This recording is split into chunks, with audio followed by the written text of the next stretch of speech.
आज के इस पॉडकास्ट में मेरे साथ मेरे सर है जिन्होंने मुझे पढ़ाया है और बहुत कुछ सिखाया सर ने। मतलब मेरे पहले टीचर जो मैक में थे तो ऐसे अंकित सर हैं और इनसे मैंने बहुत कुछ सीखा है और आई होप कि इस पॉडकास्ट में भी आप लोग इनसे बहुत कुछ सीखेंगे।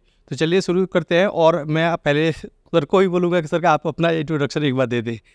तो मेरा नाम अंकित है और मुझे 8 साल का भी एक्सपीरियंस है इंडस्ट्री का। तो मैंने मैक में पढ़ाया है, एक्सपीरियंस लिया है कि किस तरीके से क्या जर्नी रही है पढ़ाने की, कुछ सीखा भी है। ठीक है, हर दिन कुछ सीखता था, हर दिन पढ़ाता था। ठीक है, और कुछ इंडस्ट्री के अंदर भी रहकर कुछ समझा है। तो अभी आगे बताता हूँ हर एक पॉइंट को कि किस तरीके से किस चीज को हमने लर्न किया है। तो आगे बढ़ने से सर पहले में ये कि आप इस वीडियो एडिटिंग के फील्ड में क्यों आए? बेसिकली बचपन से एक सपना था कि मुझे कुछ क्रिएटिव करना है। मतलब मेरी ड्राइंग बहुत अच्छी थी जब मैं छोटा था। Okay. तो वो क्रिएटिविटी एक अंदर से थी, तो इस वजह से मैंने सोचा कि यार कुछ क्रिएटिव करते हैं। मतलब इंजीनियर हर कोई बन रहा है, डॉक्टर हर कोई बन रहा है, बट क्रिएटिव फील्ड के अंदर भी कुछ जज्बा था कि करने का। तो वो चीज सोचा और इसलिए इंडस्ट्री के अंदर आया मैं कि कुछ कर सकता हूँ। मतलब इसके ऊपर मुझे पूरा ही विश्वास था एक तरीके से। तो सर आप मतलब ये किसी को देखने के बाद आप इस चीज में मतलब हुए या फिर शुरू से इंटरेस्ट आपको था इसमें? शुरू से इंटरेस्ट था, बट मुझे नहीं पता था कि किस तरीके से करा जाता है एनिमेशन, वीडियो एडिटिंग, ग्राफिक। मुझे कुछ आइडिया नहीं था। बस बचपन में मुझे ड्राइंग आती थी, ड्राइंग में बनाता था अपनी मर्जी से। तो मुझे फिर किसी के थ्रू पता चला कि कहाँ पर कोर्स होता है, किस तरीके की इसमें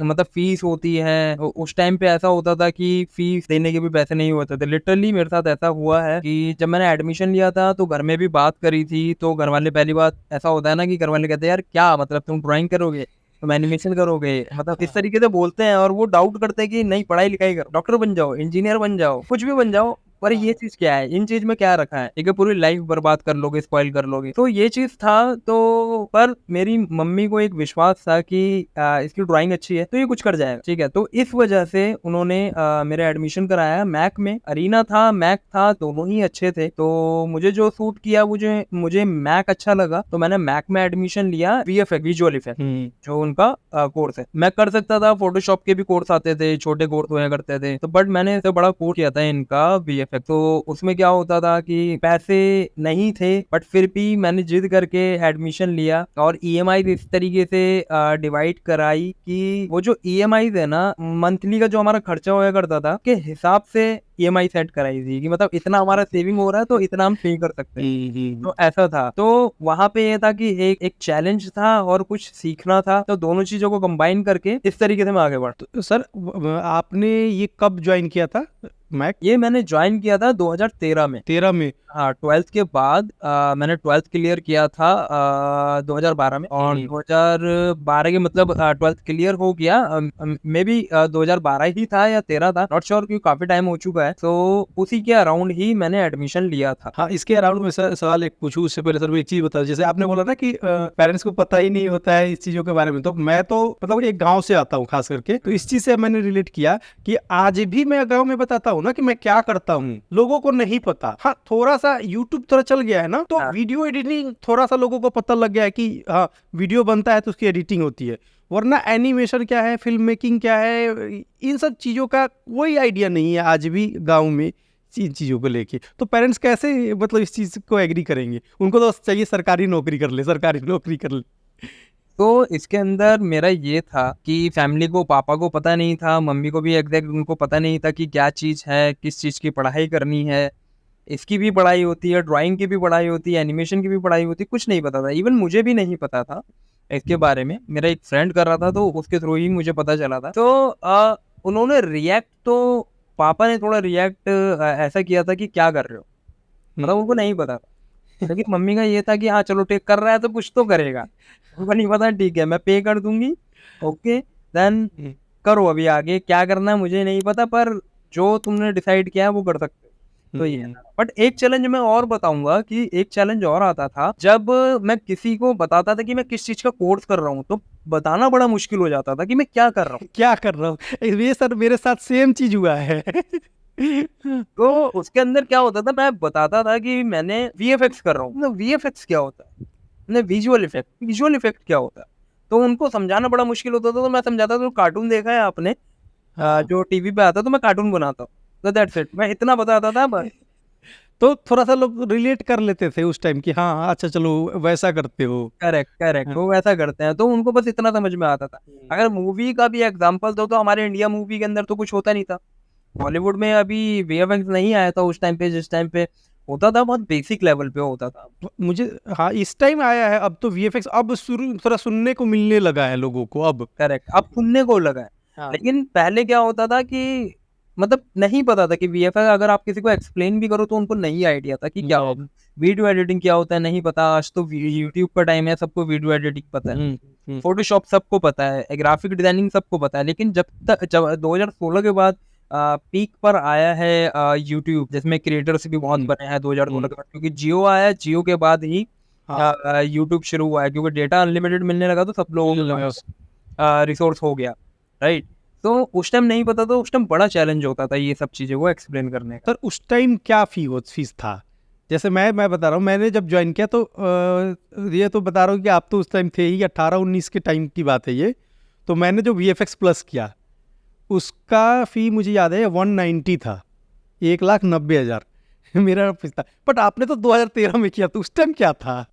उस टाइम मेरी फीस थी 2.5 लाख। ओ भाई तो आपने वो उससे भी प्लस वाला लिया था ना? हाँ, मैंने सबसे जो इनका एडी VFX टेक पे जो था, एडी वीएफएक्स VFX वाला, हाँ। हाँ, तो वो वाला था मेरा कोर्स, तो वो 2.5 लाख रुपए का था तब के टाइम पर। उसकी ईएमआई जो मेरी बनी थी 2 साल की, उन्होंने बोला था कि 2 साल में आपका कोर्स कंप्लीट हो जाएगा, जो कि नहीं हुआ था। थोड़ा हो जाता है, एक्सटेंड हो जाता है हाँ। कोई भी कोर्स हो तो। मेरे ईएमआई जो बनी थी वो 9,600 समथिंग ऐसे कुछ अमाउंट था।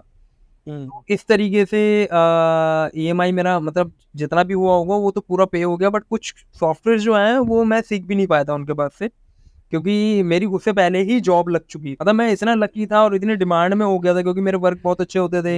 इंटर्नशिप के लिए कंपनीज वहाँ पे मैक के अंदर बोलती थी कि मतलब हमें स्टूडेंट हायर करने हैं, तो वहाँ पे पोस्टर लग जाता था कि भाई ये कंपनी का ये एड्रेस वगैरह, आप इंटरव्यू वगैरह दे सकते हो। तो उस टाइम मेरा ये इतना अच्छा लक था, लक कह लो या फिर मेरी हार्ड वर्किंग कह लो। नहीं सर, वो तो दिखा है, वो आपका मतलब हार्ड वर्क तो दिखता था हमें जब आप पढ़ाते थे। तो वो बहुत मुश्किल होता था उस टाइम को समझाना, ये करना सब कुछ। करेक्ट करेक्ट, तो वो चीज़ था। तो मेरी जॉब जल्दी लग गई थी, जिस वजह से मेरे एक दो सॉफ्टवेयर जो हैं वो स्किप हो गए थे, जो VFX के सॉफ्टवेयर थे, बेसिक सॉफ्टवेयर थे बस। सेम मेरे साथ भी हो गया है आप तो वैसे उस टाइम तक नहीं थे जब मैं लास्ट कर रहा था, आप शायद मूव ऑन कर गए थे। बट मेरे साथ भी सेम ऐसे हो गया कि मेरी भी लग गई, तो मेरे कुछ सॉफ्टवेयर रह गए। ऐसा होता है जर्नली, ऐसी चीज होती है कि कभी सॉफ्टवेयर कंप्लीट नहीं हो पाते, उससे पहले जॉब लग जाती है। तो उस कंडीशन के अंदर दो ऑप्शन बचते हैं, या तो आप बात करो अपने ऑफिस के अंदर कि हम 2 घंटा अपने पढ़ाई को दे सकते हैं, ठीक है, वो ऑफिस में भी मान सकते हैं, वो एग्री करते हैं इस चीज़ के लिए कि आप अपनी एजुकेशन को पॉज मत करो, उसको कंटिन्यू रखो, चाहे डेली का आप 2 घंटा ले लो या 3 घंटा ले लो। वो चीज़ करते हैं। मेरे पास भी ऑफर था, बट मेरा गुड़गांव से अप डाउन काफ़ी लंबा टाइम लगता था, तो उसके अंदर पॉसिबल नहीं था कि दिल्ली से अप डाउन 2 घंटे का, तो 2 घंटा तो आना जाने में ही लग जाता था तब। मुझे लगता है सर, हाँ जॉब करके सर पॉसिबल नहीं हो पाता है कि क्लासेस सैटरडे संडे वाला एक होता है कि ऑप्शन चूज कर लो, बट फिर भी नहीं हो पाता, मतलब फिर भी नहीं हो पाता है, तो उस कंडीशन में मेरे साथ तो नहीं हो पाया। तो सर अच्छा आज क्या जो है, मतलब मुझे जहाँ तक मैक का लग रहा था, बट मैं फैक्ट बता रहा हूँ सर कि मुझे जिस तरीके से एक्सपीरियंस तो आपको भी है और मेरे को भी, मतलब इसके बाद जो हुआ मुझे उस एक्सपीरियंस से मैं बता रहा हूँ कि सर अब जो क्या मैक स्टैंडर्ड अपना बढ़ा दिया, या तो उसको बढ़ाना पड़ेगा ना, क्योंकि इंडस्ट्री तो बहुत मूव कर गई अब तेजी से, एडवांस बन चुका है, यूट्यूब पे उतना कुछ मिल रहा है। तो आप मैक में कोई क्यों ज्वाइन करेगा, या एरिना कोई क्यों जाएगा, या कोई बड़ी इंस्टीट्यूट कोई क्यों जाएगा, जब उसको यूट्यूब पे वो उससे बेहतर मिलेगा, से बेहतर मिलेगा। करेक्ट। तो सर मैं आपसे ये जानना चाहता हूँ कि क्या मतलब एक अगर कोई नया मतलब बंदा है और वो वीडियो एडिटिंग में जाना चाहता है, ग्राफिक डिजाइनिंग जाना चाहता है, तो उसके लिए क्या बेटर ऑप्शन हो सकता है? क्या वो वहीं जाए या क्या करे? वो बेटर ऑप्शन देखो, लर्निंग के ऊपर डिपेंड करता है कि कोई कितनी जल्दी लर्न कर। ये चीज है कि किसी को वीडियो देख के वो समझ जा रहा है, क्विकली समझ जा रहा है, क्योंकि क्या होता है आजकल ऑनलाइन कोर्सेज बहुत सारे आ गए हैं जो डीप में बताते हैं। आप यूट्यूब पे देखो तो यूट्यूब पे आपको छोटे छोटे ट्यूटोरियल्स में, राइट, उसके अंदर आपको पर्टिकुलर एक टॉपिक के ऊपर बताया जाएगा, मतलब पूरा कोर्स नहीं होगा। लेकिन जब आप कोर्स पूरा पढ़ते हो तो उसमें सारी डिटेल में चीजें बताई जाती है कि पहले स्टेप पे आपको क्या करना है, सेकंड स्टेप पे क्या करना है, बहुत सारी लंबी वीडियो। तो अगर लर्निंग स्किल अच्छी है, आप पढ़ सकते हो ऑनलाइन, तो आप ऑनलाइन जा सकते हो। अगर आपको डाउट है, आपकी नई जर्नी है, आपको लगता है कि मैं फर्स्ट टाइम कर रहा हूँ या कर रही हूँ, कोई भी हो, तो उनको इंस्टीट्यूट जाना चाहिए, डेफिनेटली जाना चाहिए, क्योंकि वहाँ पर एक माहौल होता है, आपके पास क्वेरीज होती हैं, आप क्विकली स्टूडेंट के साथ भी, जो आपके क्लासमेट होते हैं उनके साथ भी आप डिस्कस करते हो कि ये चीज़ क्या है। वहाँ पे फैकल्टीज भी होते हैं, वो भी आपको समझाते हैं कि कोई भी डाउट आ गया, क्योंकि टाइमिंग जो रहता है सुबह में भी 9 बजे से लेके 5 या 6 बजे तक का होता है, तो एक वो चीज़ है। लेकिन आपके पास एक्सपीरियंस है, थोड़ी बेसिक नॉलेज है, तो आप ऑनलाइन भी मतलब ट्यूटोरियल्स देख सकते हो या फिर आप कोर्स ले सकते हो। लेकिन जो आज का टाइम है, मोस्टली लोग ऑनलाइन की तरफ शिफ्ट हो रहे हैं, क्योंकि उसमें ट्रैवलिंग का इशू नहीं होता है, मतलब टाइम सेव हो जाता है। और टेक्निकल इशू भी हो जाता है उधर क्योंकि वो बहुत सस्ते चीजें मिल रही है, अगर तो उधर बंदे नहीं जाएंगे। मतलब एक ये भी एक हो सकता है, बट कि सस्ता जहां मिल रहा है वो वहीं जाएगा। जब आपको 1000, 2000, 3000, 5000 तक में एक पूरा कोर्स मिल रहा है, आप वही पैसा 10,000, 15,000 या 20,000 में कोर्स आप एक इंस्टीट्यूट में जाके लेते हो, तो वो कहीं ना कहीं महंगा पड़ जाता है। तो उस कंडीशन के अंदर भी कई स्टूडेंट्स ऑनलाइन कोर्स को प्रेफर करते हैं। मैंने जैसे मतलब क्या हुआ कि मैंने 2-3 बंदों का मैक में एडमिशन कराया, बट बाद में क्या हुआ, उन्होंने ऑनलाइन कोर्स देखा, 2 महीने की फी वहाँ भी दी, बट उसके बाद उन्होंने छोड़ दिया और वो ऑनलाइन वाला ज्वाइन कर गए, क्योंकि उनको थोड़ा बेसिक आइडिया हो गया और उसके बाद उनके पास सिस्टम था अपना। तो सर मुझे जहाँ तक लगता है कि ये भी एक बड़ा ऑप्शन है कि अगर आपके पास सिस्टम खुद का है नहीं है, तो आपको तो जाना ही पड़ेगा फिर इंस्टीट्यूट, क्योंकि वहाँ पे आपको लैब मिलेगा। तो खास करके जो हम जैसे बंदे हैं जो गाँव से आते हैं या फिर थोड़ा सा ठीक ठाक शहर से आते हैं,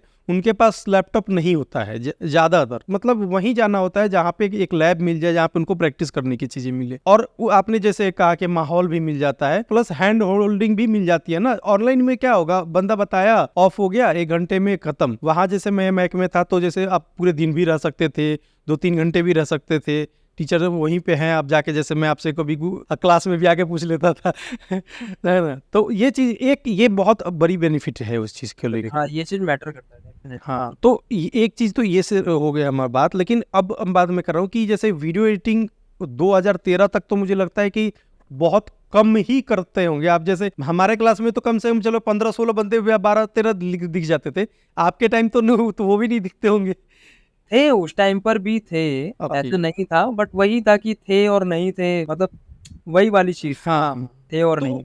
आज क्या लगता है सर कि video editing as a career किसी को देखना है तो कैसा है उसके लिए? वीडियो एडिटिंग अच्छा है, क्योंकि जब से यूट्यूब आया है तो इतनी ज्यादा रिक्वायरमेंट बढ़ चुकी है वीडियो एडिटर के, वीएफएक्स की भी इवन, क्योंकि आजकल इतने जो छोटी छोटी क्लिप्स बनाते थे यूट्यूब चैनल, वो आजकल वीएफएक्स का यूज कर रहे हैं। लिटरली वो पूरा का पूरा एपिसोड बना रहे हैं, 1-1 घंटे का एपिसोड बना रहे हैं, एक स्टोरी बना रहे हैं। उनको वीएफएक्स आर्टिस्ट चाहिए, उनको वीडियो एडिटर चाहिए, उनको ग्राफिक डिजाइनर चाहिए, समझ रहे हो। तो ये सब चीजें आजकल डिमांड में है, और ये तो बहुत ज़रूरी हो गया। और हर कंपनी को ग्राफिक डिज़ाइनर चाहिए, वीडियो एडिटर चाहिए, मोशन ग्राफिक डिज़ाइनर चाहिए, 3D आर्टिस्ट चाहिए। तो ये हर कंपनी के अंदर ऐसा हो चुका है कि वो डिमांड बहुत ज़्यादा बढ़, और मुझे ज़्यादा लग रहा है सप्लाई कम है थोड़ा अभी के लिए। सप्लाई कम है, थोड़ा टैलेंट भी कम है। मैंने जो चीज़ नोटिस करी है अभी तक, इंडस्ट्री के अंदर टैलेंट भी थोड़ा कम है, क्योंकि कुछ लोग पढ़ते हैं पर फोकस नहीं करते हैं। फोकस करेंगे ज्यादा अच्छा रहेगा, हर एक चीज को एक्सप्लोर करेंगे, पूरा पूरा टाइम लगाएंगे, क्योंकि ये भी सेम वही चीज है। आप जैसे इंजीनियरिंग में फुल डे लगाते हैं, आप अगर डॉक्टर बनना चाहते हैं तो आप उसकी भी एजुकेशन में फुल टाइम लगाते हैं। तो ये भी एक तरीके से फुल टाइम वर्क है कि आपको अपनी लर्निंग के ऊपर फुल डे लगाना है। काफ़ी सारे चैलेंजेस होते हैं, आपको यूट्यूब करना है, गूगल करना है। आजकल तो बहुत आसान हो चुका है, कोई भी प्रॉब्लम हो यूट्यूब कर लो। आजकल चैट जीपीटी आ गया, चैट जीपीटी से क्वेश्चन कर लो। आप हिंदी के अंदर भी टाइप करके कर सकते हो, अगर इंग्लिश में प्रॉब्लम है आप हिंदी में टाइप करके कर दो चैट जीपीटी से। यूट्यूब पे कर लो, गूगल पे कर लो, तो हर जगह ही क्वेश्चन के आंसर है। ठीक है, तो रिसोर्सेज भी बढ़ चुके हैं और डिमांड भी बढ़ चुकी है, बट डिपेंड करता है कि सामने वाला जो लर्न कर रहा है उसमें वो कितना लर्न कर रहा है और उसकी कितनी क्षमता है। क्योंकि उसी के बेसिस पे ही उसकी ग्रोथ बढ़ेगी। क्योंकि इंडस्ट्री में ये भी चीज़ है कि एक जने ने अपनी एजुकेशन पे जितना टाइम दिया ना वो उतने तक ही पहुँचेगा, उससे ऊपर नहीं पहुँच पाएगा क्योंकि उससे ऊपर की उसको नॉलेज नहीं हो। तो जैसे सर आप मतलब ना आजकल का यूट्यूब पे बहुत सारा वीडियो एडिटिंग है ना, फ्रीलांस वाला मैं थंबनेल देखता हूँ, महीने का 3 लाख, महीने का 2 लाख कमा लोगे, ऐसे कर लोगे, वैसे कर लोगे। तो मुझे ज़्यादा लगता है बहुत सारे मतलब नए जो सीख रहे हैं ना, वो क्या करते हैं, उसको देख के लगता है उनको कि हाँ मैं सीखूंगा, और उस चीज़ को देख के ना वो सीखने आ जाते हैं। उनका इंटरेस्ट नहीं होता इस चीज़ में, उसको देख के आ जाता है कि नहीं ये तो बहुत बड़ा आसान है। बोलते कि देखो मैं 7 दिन में मास्टरी कर लिया देवेंची में, मैंने 7 दिन में प्रीमियर मास्टरी कर लिया, और इतना कमाने लगोगे। लोगों को लगता है कि महीने दिन में मैं लाख रुपए कमाना शुरू कर दूंगा। ये पॉसिबल नहीं, ये पॉसिबल नहीं है क्योंकि ये वही चीज़ हो गई कि 3 महीने में इंग्लिश स्पीकिंग। हाँ, वही चीज़। क्योंकि हर एक चीज़ के लिए टाइम लगता है और स्किल होना बहुत ज़रूरी है। ऐसा नहीं है कि जिसने अपनी लाइफ में कुछ एनिमेशन वगैरह या फिर ड्राइंग वगैरह नहीं करी है और वो डायरेक्टली सोचे यार अभी तो इनकम सोर्स होना चाहिए, एक महीने में 2-3 लाख रुपए कमाने हैं या 1 ही लाख कमाने हैं तो चलो एनिमेशन कर लेते हैं, ऐसा नहीं होता है। मेहनत करनी पड़ती है, सीखना पड़ता है, दिमाग लगाना पड़ता है हर एक चीज़ के अंदर। उसके बाद जाकर आप उस लेवल पे पहुँचते हो कि आपकी 1 लाख, 2 लाख, 3 लाख तक की सैलरी होती है महीने की। उसके लिए भी संघर्ष करना पड़ता है, बहुत सारे लोग होते हैं, उसके अंदर भी आपको कई लोगों से आगे जाना पड़ता है। तो वही चीज़ है लर्निंग, ऐसा नहीं है कि मेरा दोस्त इंजीनियर है तो मैं भी इंजीनियर बन जाऊँ। सो वही बात है। हाँ, लोगों को बहुत आसान लगता है कि यार अब तो सॉफ्टवेयर फ़ोन में भी आ गए, फ़ोन में एडिटिंग कर लो। हाँ, यही मेरा नेक्स्ट यही क्वेश्चन है कि सर बहुत मतलब कमेंट मेरे में आता है कि सर मैं मोबाइल से वीडियो एडिट करता हूँ, मुझे क्लाइंट मिल जाएंगे, मुझे जॉब मिल जाएगी। पहले ही कल तक सीधे एक ही वर्ड बोलता हूँ, नहीं। नहीं पॉसिबल है कि ऐसे क्लाइंट और जॉब मिल जाएगी। प्रॉपर तरीके की नॉलेज होनी चाहिए। इतने सारे चैलेंजेस होते हैं जब आप वीडियो एडिटिंग कर रहे हैं। आपने तो ट्यूटोरियल देखा, एक छोटा सा ट्यूटोरियल देखा, आपने वो चीज़ बना लोगे। उसके बाद अगर कोई नई डिमांड आ गई, क्लाइंट ने कुछ नया कह दिया, जॉब में कुछ अगर नया कोई चीज़ आ गई, उस चीज़ को कैसे क्रैक करोगे जब तक आपको बेसिक ही नहीं पता होगा। बेसिक और एक चीज, एक तो छोटी स्क्रीन, हमें लैपटॉप में एडिटिंग करने में मुश्किल होती है, तो फोन में कैसे करोगे इस छोटी स्क्रीन में, है ना। यहाँ 2-4 लेयर एक्स्ट्रा बनने लगते हैं तो हमारा पीसी भी दिक्कत करने लगता है। तुम फोन में कैसे करोगे? 4K फुटेज से पीसी हैंग करता है, तुम 4K फुटेज मोबाइल में कैसे एडिट करोगे? बिल्कुल, बिल्कुल। किस तरीके से करोगे, कैसे हैंडल करोगे, ये प्रोफेशनल तरीका नहीं है। हाँ, नहीं है। अपना यूट्यूब चैनल बना रहे हो, उसकी एडिटिंग कर रहे हो तो वो हाँ हाँ, मैं यही बताता हूँ कि पर्सनल यूज के लिए कर रहे हो, पर्सनल काम के लिए कर रहे हो, कर सकते हो। अगर प्रोफेशनल बनना है तो तुम्हें सॉफ्टवेयर पे स्विच तो होना ही पड़ेगा। करेक्ट, सॉफ्टवेयर पे स्विच होना पड़ेगा। लैपटॉप पे आओ या फिर पीसी पर आओ, डायरेक्टली आपको आना पड़ेगा। थोड़ी स्किल के ऊपर मेहनत करनी पड़ेगी। ऐसा नहीं है कि यूट्यूब देख लिया और सिर्फ वहीं से काम हो गया। कोर्स भी लेना पड़ेगा। कोर्स भी लो जब ही जाके सक्सेस हो पाओगे, नहीं तो एक टाइम पे आके ग्रोथ रुक जाएगी। ये बहुत इंपॉर्टेंट चीज़ है। मैंने अपनी करियर के अंदर देखा है कई लोग की ग्रोथ रुकी है। मेरे से बड़ी-बड़ी एज के लोग एक जगह पे जाके रुक चुके हैं क्योंकि कहीं न कहीं उनके पास स्किल नहीं होती। वो बस यही होता है कि कुछ नहीं हो रहा। ये भी एक रीज़न है कि अपने आप को टाइम के अकॉर्डिंग अपग्रेड नहीं करते। अभी एआई आ चुका है। एआई से मिड जर्नी है आपका। एआई लियोनार्डो है। इस तरीके के प्लेटफ़ॉर्म है जहाँ पे आप इमेज भी जनरेट करते हो, राइट? कुछ लोग अभी वो भी यूज़ नहीं कर रहे हैं क्योंकि आने वाले टाइम में उनका भी टाइम एक एडोबी का भी आया है फायरफ्लाई, यस। हाँ, हाँ, तो मैंने अभी यूज़ नहीं किया है। मैं भी जल्दी ही उसको यूज़ करने वाला हूँ, ट्राई करने वाला हूँ क्योंकि मुझे जैसे हाँ, मैं सर एक्चुअली मैं बता रहा हूँ कि मैं यूज़ करता हूँ तो मैं बेनिफिट बता रहा हूँ। एडोबी फायरफ्लाई बहुत अच्छा है जनरेटिव फील्ड के लिए, ठीक है, इमेज जनरेशन के लिए, टेक्स्ट टू इमेज जनरेट करने के लिए। जैसे आपने मिड जर्नी बताया सर, इसको यूज़ करता हूँ मैं। मतलब हमें जो चाहिए गूगल पे नहीं मिलता है वो सेम चीज़, बट ये हमें बस प्रॉम्प्ट डालना है, उधर से वो बना के इमेज दे रही है। उसको आप मोशन से जिस तरीके से चाहो मोशन कर दो उसमें। तो वही चीज़ है कि टाइम के अकॉर्डिंग अगर आगे बढ़ोगे तो ग्रोथ भी आगे होगी। अगर टाइम के अकॉर्डिंग आप वहीं पे पॉज़ हो गए, आप नई चीज़ को एक्सप्लोर नहीं करोगे, तो वहीं के वहीं स्टॉप हो जाओगे। अच्छा सर, एक चीज़ ये है कि वीडियो एडिटिंग का मैं देखता हूँ ना, जैसे इंडीड वगैरह लोग अप्लाई करते हैं, ठीक है, इंडीड वगैरह पे जॉब के लिए। तो आजकल एक चीज़ मैं बहुत ज़्यादा देखता हूँ, आप इसके बारे में बताइए क्या कहना है कि वीडियो एडिटिंग जॉब प्रोफाइल है, बट उनकी रिक्वायरमेंट होती है 2D animation graphic designing, motion graphic, 3D animation, 3D artist. ये आपने देखा है कि नहीं देखा है ये चीज? ये मैंने देखा है कि मतलब वहाँ पे मतलब एचआर को ऐसा लगता है कि हम ग्राफिक डिजाइनर हायर कर रहे हैं या वीडियो एडिटर हायर कर रहे हैं तो उनको HTML भी आना चाहिए। मैंने ये भी देखा है, HTML भी आना चाहिए, CSS भी आना चाहिए। वो कोडिंग का पार्ट है भाई, वो ग्राफिक डिजाइनर कैसे करेगा या वीडियो एडिटर कैसे करेगा? मतलब एक एक पर्सन एक ही चीज में ही एक्सपर्ट हो सकता है। आज सर ये चीज है, ग्राफिक डिजाइनर और वीडियो एडिटिंग ये भी दो अलग प्रोफेशन है। ये दोनों अलग है। अब तो सर, अब तो यूट्यूब की वजह से थंबनेल डिजाइनर एक अलग प्रोफेशन बन चुका है। लेकिन लोगों को जानना नहीं है। मुझे लगता है जो मतलब ये डालते हैं ना जॉब प्रोफाइल, जेडी वगैरह लिखते हैं, उनको खुद नहीं पता होता कि क्या लिख रहे हो। हाँ, एक्चुअली यही चीज है कि वो कॉपी पेस्ट का आई डोंट नो कि किसने ये स्टार्ट किया था कि जिसमें जेडी के अंदर सब चीजें डालता और वहीं से कॉपी पेस्ट हो रहा है हर जगह। तो उस चीज को ना अभी दिमाग में नहीं लेना है। आपको पता है आपका प्रोफेशन क्या है, जो टाइटल में लिखा है कि अगर ग्राफिक डिजाइनर चाहिए तो वही चीज के लिए आप अप्लाई करो। नीचे लिखा है HTML CSS, कोई फर्क नहीं पड़ता क्योंकि वो भी HTML और CSS नहीं कराता। आप जब इंटरव्यू होता है तो आप उनको समझा दो कि मुझे नहीं आता है, मेरी एक चीज में एक्सपर्टीज है, वीडियो एडिटिंग, ग्राफिक डिजाइनिंग। क्योंकि स्किल मेरी अगर वीडियो एडिटिंग में है तो ग्राफिक डिजाइनिंग आती है पर वो बेसिक लेवल पे आती है। करेक्ट, आप ओवर द टाइम सीख जाते हो, सभी चीज सीख जाते हो, पर आप परफेक्ट हर चीज में नहीं हो। तो मैंने भी कई जगह जब कुछ टाइम पहले की बात है, मैं भी दूसरी जगह एक्सप्लोर कर रहा था, सोच रहा था कि मुझे स्विच करना चाहिए किसी कंपनी को। जब मैं लिंक्डइन पे सर्च कर रहा था तो वहाँ पे HTML CSS ऐसा दिखा रहा था। मैंने कहा ये तो हमारी फील्ड से ही अलग है। तो मैंने क्या किया था, मैंने अप्लाई कर दिया था और अप्लाई करने के बाद इंटरव्यू में कुछ नहीं पूछा। इंटरव्यू के अंदर क्या चीज था, सिर्फ उन्होंने जो उनको मेन चीज चाहिए होती है जिस प्रोफाइल पे मैं गया था, उन्होंने वो चीज पूछी, बेसिक चीजें और पूछी, बट दैट्स इट। इस तरीके से इंटरव्यू हो और क्लियर हो गया। ये मैंने पूछा इसलिए ना कि कमेंट आया था मेरे चैनल पे, उस बंदे ने कहा कि सर हमसे ना वो कह रहे कि जैसे अप्लाई करने जाता हूँ उसमें दिखता है कि 2D एनिमेशन आना चाहिए, मोशन ग्राफिक्स आना चाहिए।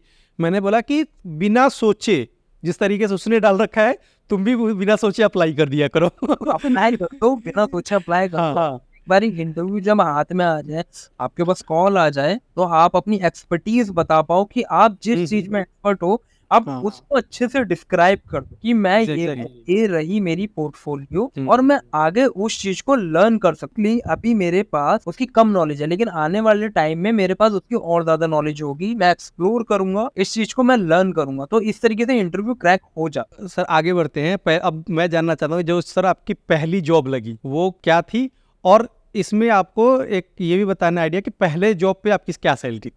मेरी पहली जॉब थी 3D आर्टिस्ट की, जबकि मैंने VFX कोर्स किया था। 3D आर्टिस्ट की जॉब लगी थी क्योंकि उसमें सभी चीज आती है, 3D की भी पढ़ाई होती है, VFX की भी होती है, ग्राफिक डिजाइनिंग की भी होती है। राइट। अच्छा सर, एक बार ये भी बता दीजिए कि 3D में भी कितने तरीके के जॉब होते हैं? ठीक है, अंदर टेक्सचर आर्टिस्ट होता है, रेंडरर आर्टिस्ट होता है, राइट, लाइटिंग आर्टिस्ट होता है, मॉडलिंग आर्टिस्ट होता है। ठीक है, तो इतनी ही कैटेगरी होती है। वही नहीं तो कितने लोगों को ये भी लगेगा सिर्फ कि 3D एक अलग एक ही जॉब है, इसमें भी मल्टीपल जॉब है। रिगिंग के लिए चाहिए बंदा, स्कल्पिंग के लिए चाहिए, एनिमेशन वाला के लिए एनिमेटर चाहिए।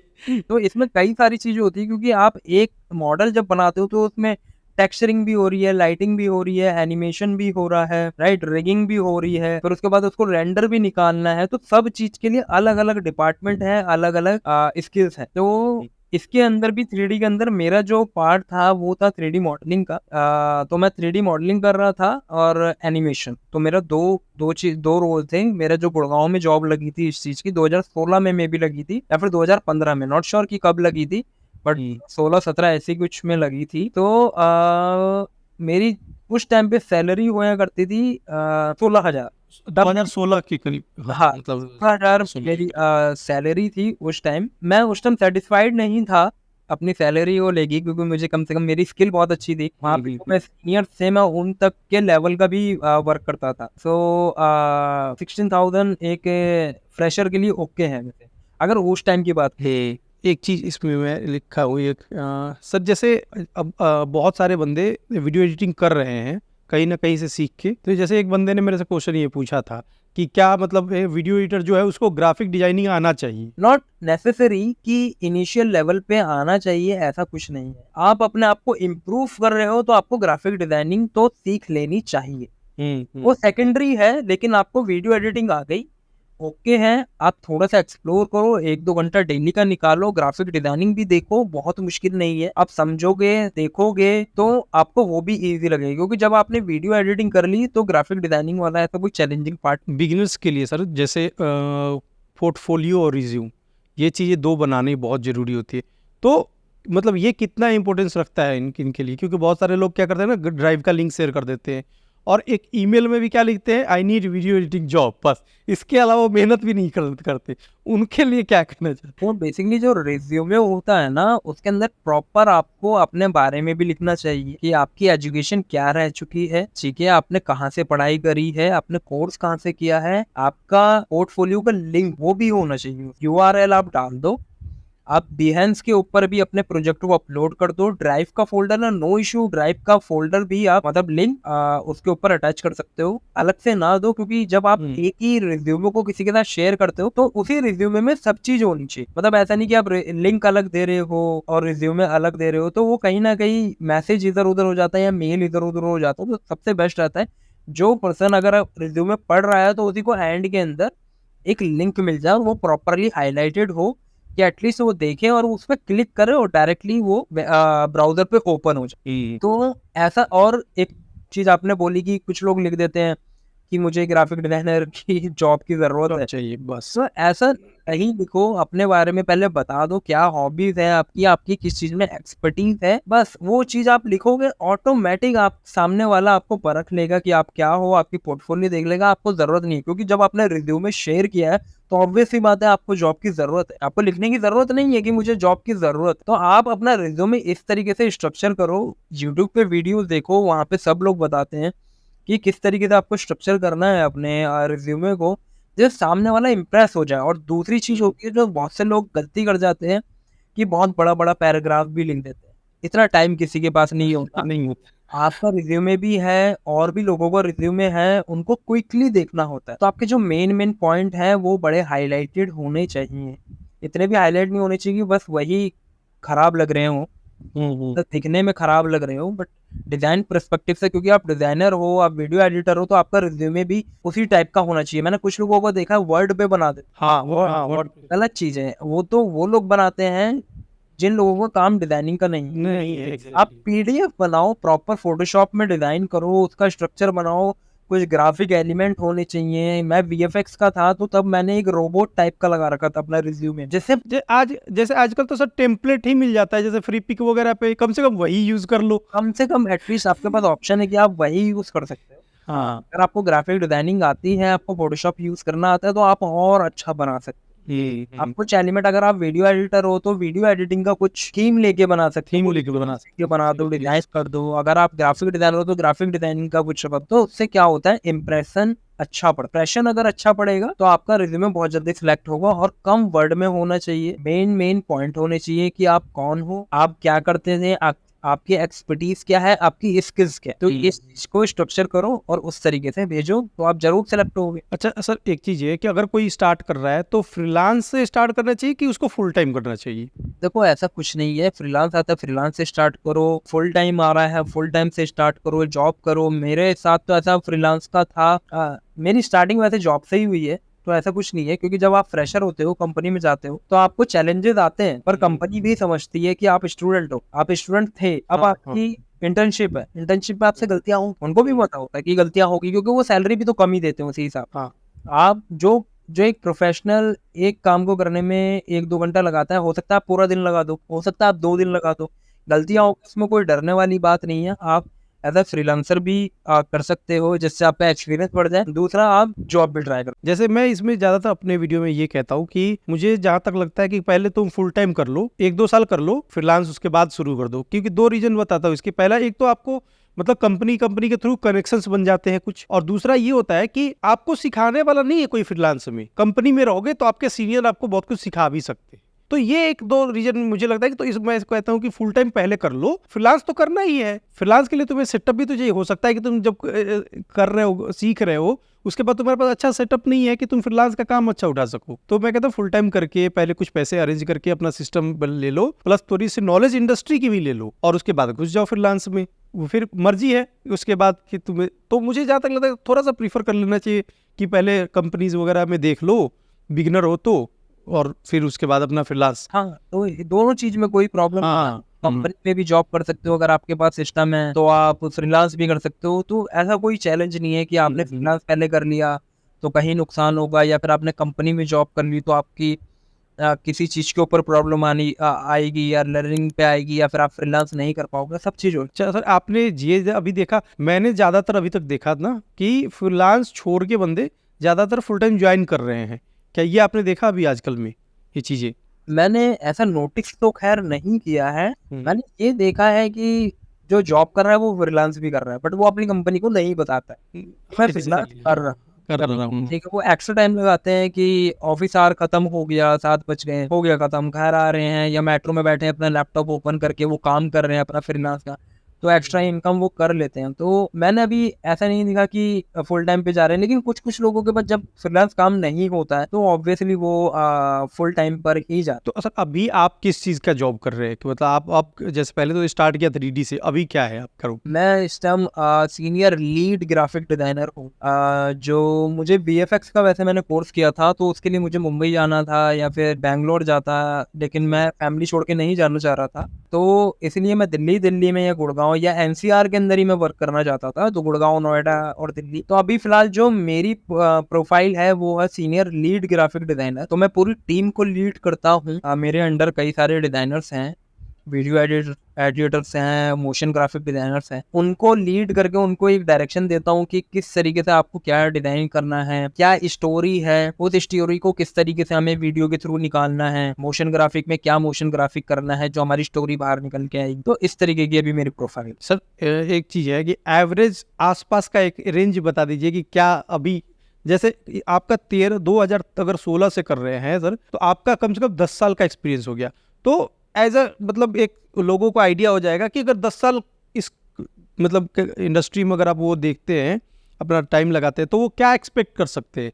कि इस इंडस्ट्री में वो कितना तक अर्न कर सकते हैं, क्या ये हो सकती है? इंडस्ट्री में ना आप कमाने को 0 रुपए भी कमा रहे हो, आप कमाने को लाखों रुपए भी कम। मैंने वही बोला, जिसकी स्किल्स अच्छी है वो लाखों रुपए आज के टाइम पे मेरे 8 साल से ऊपर काम करते हुए हो गया। कुछ लोग लाखों रुपए कमा रहे हैं, कुछ लोग बहुत कम सैलरी कमा रहे हैं, लाख के अंदर कम सैलरी का। तो ये डिपेंड करता है कि आपकी स्किल कितनी अच्छी है। यहाँ पे इंडस्ट्री में पैसा भी बहुत है, और पैसा सिर्फ उसी को मिलेगा जो काम अच्छा करेगा। ये तो है सर, ये तो है। हाँ, इसके अंदर अब मैक्स टू मैक्स लेके चलो, लोग अगर 8 से 10 साल का भी एक्सपीरियंस है, 2 लाख भी सैलरी है, 2.5 लाख भी सैलरी है, और मेरे आंखों के सामने मैंने कई लोगों की देखी है जिनकी, महीने की बता रहा हूँ मैं, 2 लाख 2.5 लाख, और कुछ लोगों की मैंने 50,000 भी देखी। और मतलब सेम एक्सपीरियंस के साथ ये हो जाता है। सेम एक्सपीरियंस के साथ वही डिपेंड करता है कि आपको ईयर तो ज्यादा हो गए, लेकिन उन ईयर्स के अंदर आपने करा क्या है। हाँ एग्जैक्टली। बहुत से लोगों को मैंने देखा है, कुछ कम से कम 5-5, 6-6 साल एक ही कंपनी में टिके होते, उनकी ग्रोथ नहीं होती। उनकी ग्रोथ होती है जो कंपनीज को 1 से 2 साल या 2 साल मैक्स टू मैक्स, अगर आप कम उम्र के हो, आपकी जर्नी अभी स्टार्ट हुई है, आप एक साल में कंपनी चेंज करो, आपको नई नई चीजें एक्सप्लोर करने को मिलेगी, क्योंकि अलग अलग कंपनी अलग अलग चीजों पे काम कर रही है, उनका माइंडसेट अलग है, उनका प्रोजेक्ट अलग है, क्लाइंट्स अलग है। आप कंपनियां स्विच करो, वही चीज मैंने करी थी, मेरे पास बहुत सारी नॉलेज है, ग्राफिक डिजाइनिंग की है, VFX की है, 3D की है, आपका आजकल एड्स चल रहे हैं, एड्स के डिजाइन क्या बनते हैं, किस तरीके की लैंग्वेज जाती है उसके अंदर, राइट। तो सारी नॉलेज है, मैंने सब चीज कर रखी। अगर जो बंदा एक ही काम कर रहा है काफी टाइम तक, तो वो क्या एक्सप्लोर करेगा? 5 साल तक एक ही कंपनी में टिका है, दूसरी कंपनी में जा रहा है, फिर उसमें 5 साल टिका है, तो 10 साल उसको 2 कंपनी चेंज करेगी, और 2 कंपनियां चेंज करेगी, तो तीसरी कंपनी जब हायर करेगी तो उसका स्किल लेवल देखेगी। स्किल लेवल में उसको एक ही चीज नजर आएगी कि इसने 10 साल के अंदर 2 ही स्किल सीखी है, 5 साल जो पहली कंपनी में, दूसरी कंपनी में वही 5 साल, तो 2 स्किल सीखी। तो जितनी ज्यादा आप कंपनियां चेंज करते हो, 2 चीज फायदे में रहोगे, आपकी सैलरी बढ़ेगी, दूसरा आपकी स्किल बढ़ेगी। लेकिन कुछ लोग अब ये ना सोच ले सर कि 3 महीने में ही 3 महीने में चेंज करते चलूँ मैं। मतलब एटलीस्ट आपको 1 साल तो टिकना है कंपनी के अंदर, हर कंपनी में 1 साल टिको, ठीक है। धीरे धीरे मिनिमम 1 साल। मिनिमम 1 साल और मैक्सिमम 2.5 साल, ठीक है। आपकी अब उसके अंदर भी चीज है कि आपकी कम उम्र है, आपकी जर्नी स्टार्ट हो रही है 1 साल, धीरे धीरे आपकी एज भी बढ़ रही है, आपको एक्सपीरियंस भी मिल रहा है, तो आप उसको फिर 2 साल कर दो। और मतलब जैसे जैसे एकदम बिगिनर हो, पहला जॉब है, तो थोड़ा सा टिक के कर लो। लेकिन इंटर्नशिप अगर आप करते हो तो इंटर्नशिप में बेसिकली क्या होता है कि आप 3 महीने की होती है इंटर्नशिप। आप उसी कंपनी के अंदर हायर हो जाते हो अगर आपका कंटिन्यू हो गया, आपका ठीक लगा, हाँ। नहीं तो आप किसी और कंपनी में जाते हो, ठीक है। तो उस कंडीशन में भी आपके पास एक्सपीरियंस करने को काफी सारी चीजें हो जाती है। ओके, सो आप चेंज करो, लेकिन ऐसा भी चेंज मत करो कि 2 महीने में चेंज कर लिया, 3 महीने में चेंज कर लिया, क्योंकि आपकी प्रोफाइल खराब हो जाएगी, कंपनी आपको हायर भी नहीं करेगी। कंपनी बोलेगी कि आप तो चेंज ही करते रहते हो, क्योंकि आपके पोर्टफोलियो में लिखा होगा कि आपने इतनी सारी कंपनी इतने कम टाइम में। कुछ कंपनियां कहते हैं कि आपने इतनी जल्दी क्यों चेंज किया है, क्योंकि इंटरव्यू के टाइम पे पूछ लेते हैं, आपके पास वैलिड रीजन होने मुझे तो लगता है कि रिज्यूम से भी रिजेक्ट हो जाएंगे वैसे बंदे तो। हो जाते हैं बहुत से लोग। अगर फ्रिक्वेंटली आप अपनी कंपनी चेंज करते हुए दिखाते हो हर 1 साल, जैसे मैंने बोला हर 1 साल में आप चेंज करो, लेकिन कुछ कुछ कंपनी कहती है कि आप 2 साल तो एटलीस्ट टिको किसी कंपनी के अंदर, क्योंकि आप हमारे पास आओगे तो आप भी जल्दी से चले जाओगे, क्योंकि कोई Exactly. कंपनी ये नहीं चाहती कि हमारे पास कोई एम्प्लॉय आए और वो क्विकली चेंज हो जाए, ऐसा नहीं चाहते। तो उसके अंदर भी स्मार्टली देखना पड़ता है कि आपको कितनी स्किल गेन हुई, आप कितना उसमें एक्सप्लोर कर चुके हो, और आपको कब चेंज करना हो, और कितने अच्छे से आप एक्सप्लेन कर पा रहे हो कंपनी को कि मैंने क्यों चेंज किया। ओके सर, तो आपसे बात करके तो बहुत अच्छा लगा और बहुत कुछ मैंने भी कुछ सीख लिया इस वीडियो से तो, और आपने तो सिखाया ही है मुझे। ठीक है, तो आई होप कि इस पॉडकास्ट से लोगों को बहुत हेल्प मिलेगा सर, और मतलब माइंडसेट बहुत बदल जाएगा। क्योंकि पता है क्या सर, हम जो आज जैसे आप इस फील्ड में है ना, तो आप ही रियलिटी बता सकते हैं, बाकी तो सिर्फ ज्ञान दे सकते हैं। है ना। तो इस मतलब मुझे ये लगता है कि इस इन पॉडकास्ट से जो सुनेंगे, जो सुन रहे हैं, उनको बहुत हेल्प होगा और उनका माइंड क्लियर हो जाएगा अगर वो इस फील्ड में आना चाहते हैं तो। और मेरा खास करके सर मैं बताऊं, इस पॉडकास्ट का मकसद भी यही है कि उनका माइंडसेट क्लियर हो जाए कि अच्छा नहीं ये चीज़ है भाई, इस तरीके से आओगे सोच को समझ के, पैसा भी बनेगा, करियर भी बनेगा और तुम्हारी फ्यूचर भी बनेगा इसमें। करेक्ट करेक्ट, एक राइट नॉलेज होगी तो एटलीस्ट वो ग्रो कर पाए। थैंक यू सर, आपने टाइम दिया इस पॉडकास्ट के लिए। Thank you very much. Okay, thank you so much.